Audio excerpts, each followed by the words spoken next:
Assalamualaikum warahmatullahi wabarakatuh. Kami dari kelompok satu akan menjelaskan tentang beta.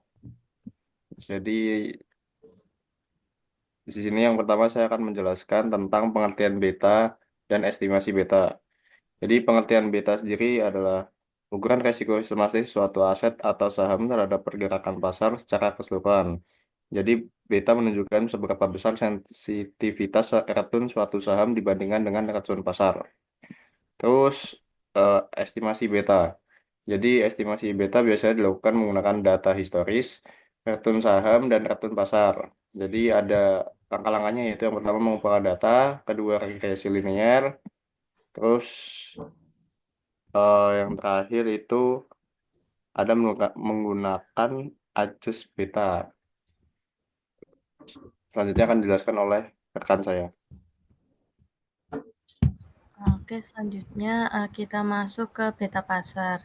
Nah, beta pasar itu merupakan beta yang dihitung dengan data pasar dan dapat diestimasi dengan mengumpulkan nilai-nilai historis return dari sekuritas dan return dari pasar selama periode tertentu. Nah, untuk beta pasar sendiri itu dapat dihitung berdasarkan uh, return sekuritas ke I sama dengan nilai ekspektasian dari return sekuritas yang independen terhadap return pasar ditambah dengan beta sekuritas ke I dikali RM plus dikali kesalahan residu yang merupakan variabel acak dengan nilai ekspektasiannya sama dengan 0 gitu. Terus untuk selanjutnya juga ada rumus retur sekuritas ke I sama dengan retur aktivitas bebas resiko ditambah dengan beta sekuritas ke I dikali buka kurung RM. RM adalah retur portofolio pasar dikurang dengan retur aktivitas aktiva bebas resiko tutup kurung plus dengan kesalahan residu tadi. Itu yang selanjutnya akan dijelaskan oleh rekan saya.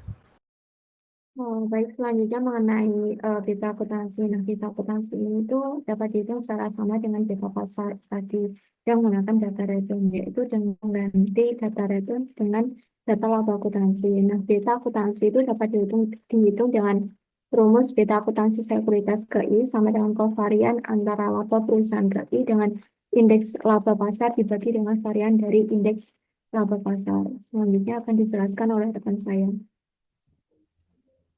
Selanjutnya saya akan menjelaskan tentang beta fundamental.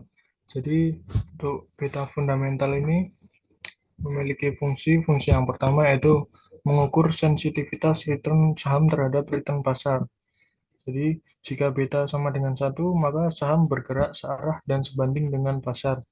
Nah, jika beta lebih dari 1, saham lebih volatile dari pasar atau lebih agresif. Dan jika beta kurang dari 1, saham saham kurang volatil dari pasar atau defensif. Jika beta kurang dari 0, maka saham bergerak berlawanan arah pasar. Untuk yang kedua, yaitu beta fundamental ini digunakan dalam model CAPM untuk menghitung expected return. Untuk cara menghitung beta sendiri yaitu dihitung dari regresi linear antara return saham dan return pasar.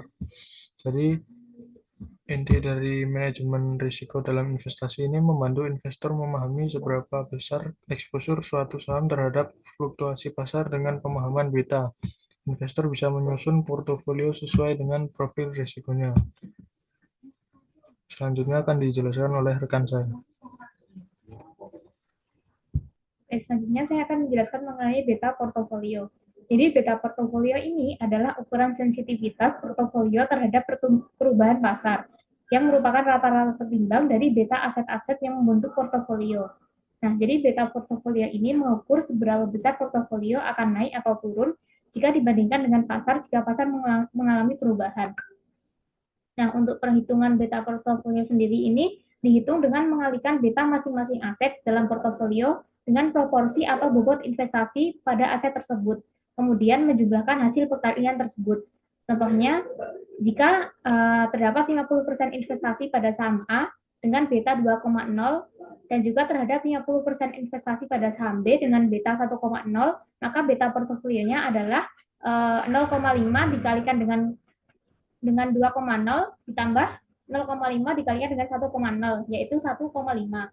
Nah, interpretasinya beta portofolio sama dengan 1, berarti portofolio ini bergerak sejalan dengan pasar. Nah, jika beta portofolio lebih dari 1, berarti portofolio lebih sensitif terhadap perubahan pasar atau lebih beresiko. Lalu jika beta portofolio ini kurang dari 1, artinya portofolio kurang sensitif terhadap perubahan pasar atau kurang berisiko. Baik, itu tadi penjelasan kelompok kami tentang beta. Terima kasih. Wassalamualaikum warahmatullahi wabarakatuh.